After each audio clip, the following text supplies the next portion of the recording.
Creative Securities is a way to access the kind of information that we need to design better systems for people to use when they're working with technology. So it's an umbrella term for a whole family of things that are coming through and new methods that are coming through now.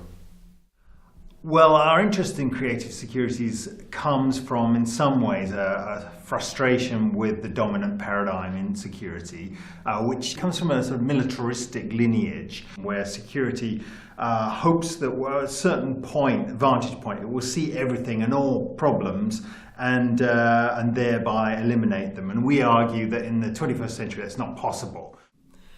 When we do the work, we don't bring them into our space, we always go into their space. It might be a community hall, it might be a shopping centre, it might be a school. If they're comfortable, for example, with using Lego, then we might use Lego to do the modelling. If they're comfortable with cutting and pasting, then we might do a big wall collage, or we might develop individual storyboards. People have the right to edit. It's their story, not ours, so we don't take the notes away. We always leave the creative artefacts in their space. The approaches are around workshops with all the participants who are involved within a system to get them to describe how they work, how they feel about their work.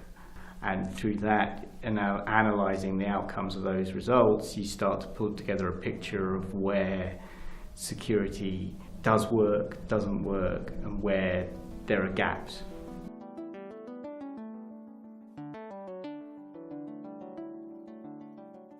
Honesty. That's basically what you see. I find that you give someone a camera, an audio device, or just a pen and paper, and you say, share your thoughts.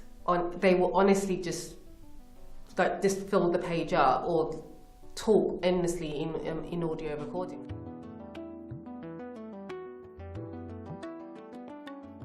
So there's a number of things that I'm really proud of across the projects. We've had 4 of these projects now. Without doubt, working, for example, in Middlesbrough railway station, when we worked over a weekend with performance artists to get people in Middlesbrough to talk about the secrets that they hold online and what makes that a secret and how they protect those secrets.